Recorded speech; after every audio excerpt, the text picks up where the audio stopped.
Hey everybody, my name's Kyle and this is Track by Track, music reviews, news, and commentary. This week, Canadian pop icons Barenaked Ladies released their 12th studio album entitled Fake Nudes. Now, I've been a fan of this band since the very beginning, which is a rare thing for an American to be able to say. After all, they didn't really make much of an impact in the US until their third album. But when they debuted back in 1992, I was working in college radio, and I remember playing some of those early songs on the air. In fact, my personal copy of their first album is a promo CD that I snagged from that radio station. Over the years, I've seen Barenaked Ladies in concert about 9 or 10 times, and I was lucky enough to meet them backstage at one of those shows. Out of the many concerts that I've seen, I can confidently say that Barenaked Ladies are certainly the most consistently entertaining. Definitely a great live act that always connects with their audience. So, in honor of 25 years of music, Barenaked Ladies are the subject of this episode of WTF. I'll give you my ranking of all of their albums from worst to first. Well, hold on there. Worst is a pretty strong word, and after going back and re-listening to all of their albums, it's hard to say that any of them could be called worst. In fact, I was pleasantly surprised at how strong most of the music still was. Now, I should point out that I won't be including their live albums or their theme albums in my rankings. That being said, their so-called children's album, Snack Time, is well worth listening to even if you don't have kids. Plus, it was the last album recorded with founding member Stephen Page, so it deserves honorable mention in any case. So let's start the list with the album I'm ranking at number 12, Grinning Streak from 2013. After Stephen Page left the band, fans probably thought that Barenaked Ladies would become more or less the Ed Robertson show. Now, that didn't prove to be true with their first post-Page album, 2010's All in Good Time, but it certainly was the case on Grinning Streak. Unfortunately, I don't think Ed had enough solid ideas to carry this entire album. Boomerang is a good track, and while the band has tried to duplicate the feeling of One Week or Pinch Me on several songs on several other albums without much success, I think they finally get it right on Odds Are. But they swing at the same target and miss with Did I Say That Out Loud? Only one of the dozen tracks on the album features one of the other band members, and unfortunately Kevin Hearn's Daydreamin' is an instantly forgettable contribution. The very latest album from Barenaked Ladies comes in at number 11 on the list. Fake Nudes continues to see the band evolving as a quartet, even if their age is starting to show. And that's especially true with Ed Robertson's vocals, which are clearly not as strong as they have been in the past. Maybe that's why almost half of the songs on this album feature Kevin Hearn on lead vocal. Of course, how much you enjoy this album will also be affected by how much you enjoy Kevin's vocal style. We're hearing more of him on this album than ever before. But we also get a nice Jim Cregan song in the mix, which helps keep things interesting. And I may have a love-hate relationship with the song Looking Up. It's one of the band's most bouncy earworms that they've ever recorded, and it's destined to get stuck in your head after almost every listen. It's an expertly crafted piece of pop that clearly shows that after 25 years, these guys have still got a knack for irresistible hooks. And number 10 is 2015's Silver Ball. After the disappointing Grinning Streak, I wasn't sure what to expect from the follow-up. But Silver Ball is really kind of a comeback album. Ed Robertson is still the prime creative force in the band, but we get a refreshing balance of the other band members in the spotlight here.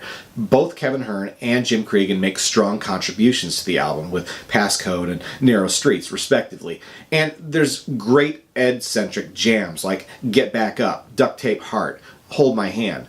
Still, songs like Globetrot, Piece of Cake, and Matter of Time feel like filler material. In the end, Silver Ball isn't one of Barenaked Ladies' best albums, but it has enough highlights to keep you from giving up on the guys. And that's kind of a backhanded compliment, I realize, but after more than 2 decades of music, any band has to work harder to remain relevant. Next up we have what was essentially a double album from the band that was instead released as 2 separate albums. So at numbers 9 and 8, it's Barenaked Ladies Are Me and Barenaked Ladies Are Men. When the band started writing songs for their 2006 release, they were operating for the first time as independent artists. Now that can be liberating sometimes, but other times it can lead to, shall we say, quality control issues. Without a record label to force the band to filter their ideas, we ended up with 2 albums worth of music. Unfortunately, only about half of that was truly album-worthy. Still, we got 2 volumes of the music. Barenaked Ladies Are Me was released in 2006, and Barenaked Ladies Are Men in February 2007. If the band had taken the best dozen or so songs from the 29 that they ended up releasing, they might have had a single decent album. But decent at best, because so many of the songs on these two releases feel kind of half-baked. Too few of them feel like they got the attention that they deserve to create something truly special. At number 7, it's Everything to Everyone from 2003. Following the commercial success of Stunt and Maroon, Everything to Everyone was a bit of a come-down. It's not that this isn't a good album, it's just that the album failed to generate a big hit on the same scale as the previous albums. And that's not for lack of trying. Another Postcard is clearly trying to once again follow the template of One Week, with Ed rapping on the verse and Steve taking the melody on the chorus. But the track was just too oddball for radio, and it barely charted in the US. The album itself must have been a huge disappointment to the record company too. I was finding copies of it for $1 at Dollar Tree stores less than a year after it came out. Still, there's decent music on this album if you look beyond the failed shots at radio airplay. Take the biographical irony of Testing 1, 2, 3, where Ed sings about wanting to act less like me and get away from the fast rhymes that most listeners heard wrong anyway. For You is another highlight for sure. But then there's Shopping, perhaps the worst song on any Barenaked Ladies album. Number 6 is All in Good Time from 2010. After Stephen Page left the band, I think fans were well within their rights to be concerned about how the music would evolve as a 4-piece unit. All in Good Time was the first post-Page album, and as such, I can imagine the remaining members felt a lot of pressure to step up their game. And honestly, I think they did exactly that. Obviously, we all expected Ed Robertson to assume most of the heavy lifting. For the most part, that's exactly what he did. But refreshingly, the team really seemed to rally together for this album. Both Kevin Hearn and Jim Cregan have a stronger presence on All in Good Time than on any previous album. And even Tyler Stewart gets a great vocal turn on 4 Seconds, which is one of the most musically adventurous songs in the Ladies' catalog. I can't say I'm a fan of how the band has traded off vocals in the live shows in Steve's absence, necessary as I know that is, but the new material here is solid and more balanced than anything we've heard from the band in years. At number 5, it's Maroon from the year 2000. Following the success of One Week as a big radio hit 2 years earlier, it's no surprise to see Barenaked Ladies trying to recycle that template for the first single from Maroon. Not that Pinch Me is a copy of One Week. On the contrary, I think it's actually a better song, just not the irresistible earworm of that breakout hit. Still, Pinch Me helped assure new fans that the fun-loving guys they discovered on Stunt were here to stay. Falling for the First Time and Too Little Too Late kept the Robertson Page party going, and Kevin Hearn got his first album track with Hidden Sun.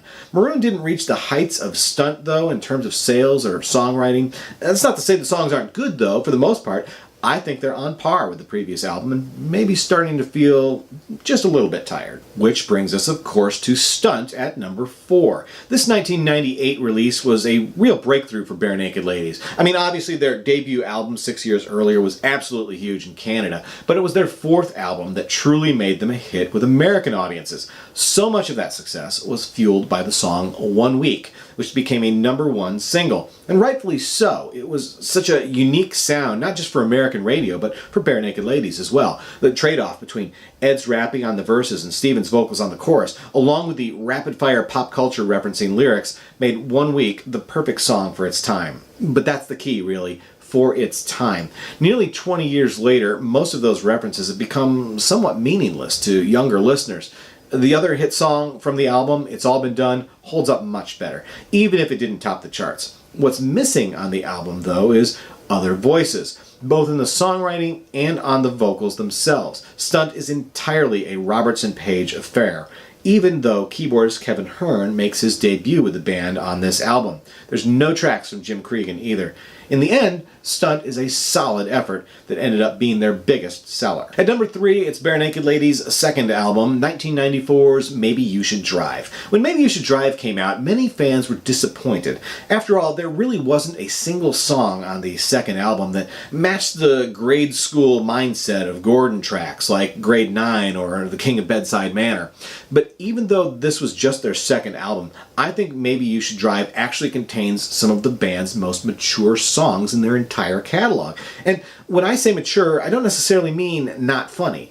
I think A and Jane are funny songs, just not funny in the same way as those Gordon songs. The humor on this album comes from a place of growing up and experiencing adult life, of coping with leaving your carefree days of youth behind. But that's not what a lot of fans wanted to hear from Barenaked Ladies at the time, so Maybe You Should Drive ended up being one of their lowest selling albums. But I think it's actually one of their best. Now, granted, I don't think the band could have survived if every album was like this one, and maybe it was a miscalculation to have dialed back the silliness so much so fast following their debut. But years later, Maybe You Should Drive stands out as evidence that Stephen Page and Ed Robertson are songwriters that deserve to be taken seriously. And number 2 on the list, it's Gordon from 1992. Barenaked Ladies' debut album is in many ways a classic. So many songs from this album, probably more than any of their other album, have become staples in just about every live show the band has ever performed.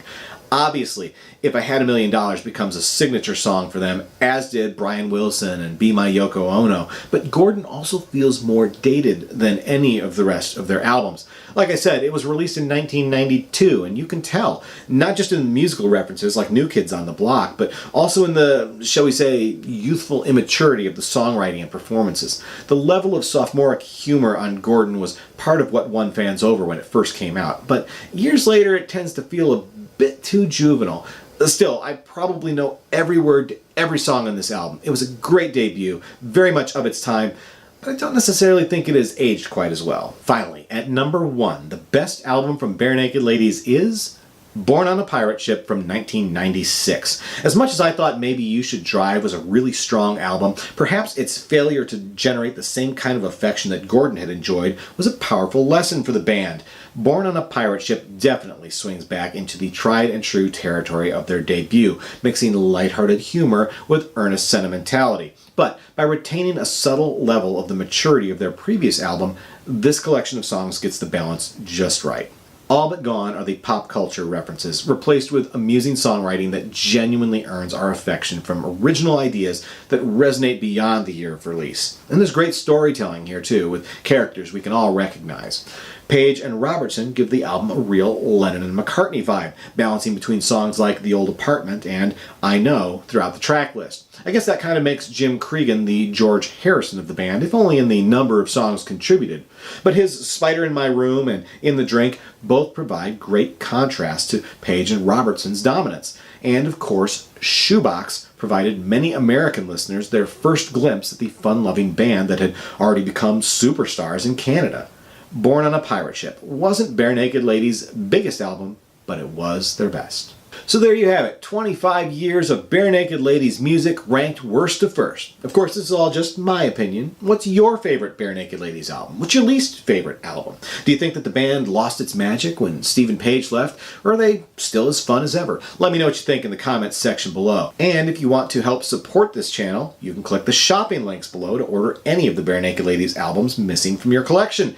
And be sure to check out my full review of the latest Barenaked Ladies album, Fake Nudes, right here on my channel. Once again, my name's Kyle, and this has been Track by Track, music reviews, news, and commentary. If you like what you see, please be sure to click the thumbs up icon, and of course, be sure to click subscribe, because true music fans always want new releases the day they come out. Thanks for watching, and I'll see you next time.